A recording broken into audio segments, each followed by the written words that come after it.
10 विषय संस्कृत दिनांक 30/4/2020 page number 19। सज्जन संगति सत्संगति अर्थात सत्संगति पर संस्कृत में निबंध लिखिए।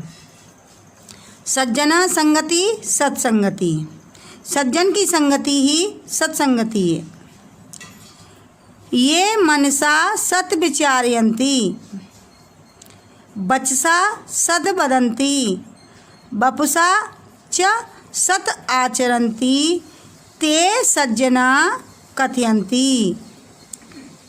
जो मन से सत विचारते हैं, वाणी से सत बोलते हैं और सत आचरण करते हैं, उन्हें सज्जन कहते हैं।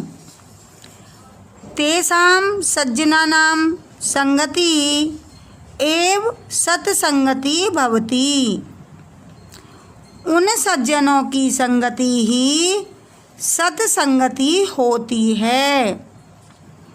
नंबर 3, संगति द्विविधा भवति। सत्संगति कुसंगति च। संगति 2 प्रकार की होती है। सत्संगति अर्थात अच्छी संगति, कुसंगति अर्थात बुरी संगत। नंबर 4, सत्संगति मनुष्यस्य सर्वविधाम उन्नतिम विदधाति। सत्संगति मनुष्य का चौमुखी विकास करती है। नंबर 5, कुसंगति तू तम अवनति गर्ते निपात्य सर्वथा विनाशयति। कुसंगति से उसकी अवनति होती है और गर्त में गिरकर सर्वथा विनाश होता है। नंबर 6, सत्संगति संतापः नाशम करोति। सत्संगति दुखों का नाश करती है। कथितम च कहा है, चंदनम शीतलम लोके चंदनात् अपि चंद्रमाः। चंद्र चंदनयोः मध्ये शीतला साधु संगति। संसार में चंदन शीतल है, चंदन से बढ़कर चंद्रमा शीतल है। चंदन और चंद्रमा के बीच जो शीतलता है वो साधु संगति है, अर्थात अच्छी संगति है। वो कैसी संगति है? अच्छी संगति है। नंबर 7, सत्संगति मनुष्यस्य मनोवृत्तिं परिवर्तयति।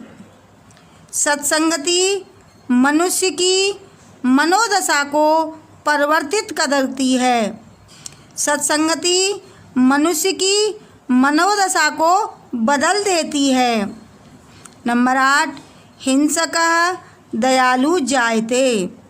हिंसक दयालु हो जाते हैं। कापुरुषः वीर भावम धारयति। कायर पुरुष वीर भाव को धारण करते हैं, अर्थात वीरता को धारण करते हैं। नंबर 10, सत्संगति मनुष्यस्य तापम दैन्य भावम च अपकरोति। उक्तम च सत्संगति मनुष्य के दुखों को दूर करती है। कहा है, गंगा पापम शशि तापम दैन्यम कल्पतरुः तथा। पापम तापम च दैन्यम च हन्ति सज्जनः संगमः। गंगा पाप को, शशि ताप को तथा कल्पतरु दीनता को। सज्जनों की संगति पाप को, ताप को और दीनता के भाव को दूर करती है।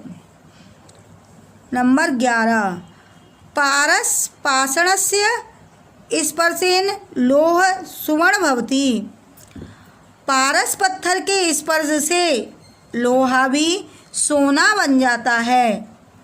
नंबर 12, मनुष्य सभ्यतायाः संस्कृते च शिक्षाम् अपि सत्संगेन एव लभते। मनुष्य सभ्यता की और संस्कृति की शिक्षा भी सत्संगति से ही लेता है। कक्षा 10 विषय संस्कृत, दिनांक 30/4/2020, पेज नंबर 20। प्रेयान कवि। महाकवि कालिदास अर्थात प्रिय कवि या महाकवि कालिदास पर संस्कृत में निबंध लिखिए। आंसर, महाकवि कालिदास प्रिय कवि अस्ति। महाकवि कालिदास प्रिय कवि हैं। नंबर 2, कालिदासेन रचितानि त्रीणि नाटकानि द्वय काव्ये एक च गीति ग्रंथ इति एतानि विश्वप्रसिद्धानि। कालिदास द्वारा रचित 3 नाटक, 2 महाकाव्य, 1 गीत काव्य है। ये विश्व प्रसिद्ध हैं। कालिदासस्य जन्म कदा कुत्र च अभवत्। कालिदास का जन्म कब और कहाँ हुआ था। नंबर 4, सा यौवनस्य आरंभे निरक्षर मूर्ख आसीत्। वह यौवन के प्रारंभ में निरक्षर मूर्ख थे। नंबर 5, परम विदुष्या विद्योत्मया सह तस्य विवाह कारित। परम विदुषी विद्योत्मा के साथ इनका विवाह हुआ। नंबर 6, परंतु सह मूर्खो अस्ति इति ज्ञात्वा विद्योत्मा तम गृहात् निष्कासितवती। परंतु वह मूर्ख है ऐसा जानकर विद्योत्मा ने उन्हें घर से निकाल दिया। नंबर 7, तत् कालिदास अध्ययने तल्लीन अभवत्। इसके बाद कालिदास अध्ययन में तल्लीन हुए। नंबर 8, विद्यां प्राप्यं यदा पुनः स्वगृहम् आगच्छत् तदा कपाटावृतं द्वारं दृष्ट्वा अब्रवीत्। विद्या प्राप्त करके जब पुनः वह घर आए तब दरवाज़ा बंद देखकर बोले, अनावृत्तं कपाटं द्वारं देहि। अनावृत्तं कपाटं द्वारं देहि। तत् श्रुत्वा विद्योत्मा सहर्षम् अपृच्छत्, अस्ति कश्चित् वाक् विशेष। दरवाज़ा खोलो। ऐसा सुनकर विद्योत्मा ने हर्ष से पूछा, अस्ति है कश्चित् कोई वाक् विशेष विद्वान, कोई विद्वान है। नंबर 9, कालिदास पत्न्या उच्चारितेषु पदेषु एक एकं पदम् आदाय एक एकं काव्यं रचितवान्। कालिदास की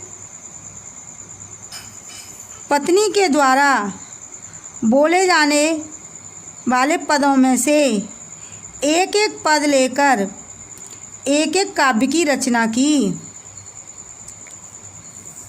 काव्येषु नाटकम रम्यम तत्य रम्या शकुंतला।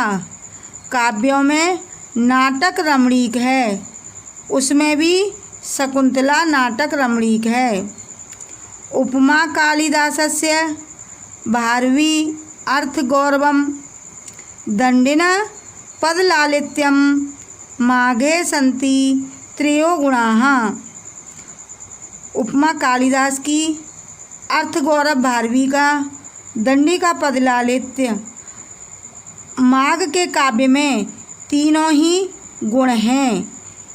माघ के काव्य में तीनों ही गुण हैं।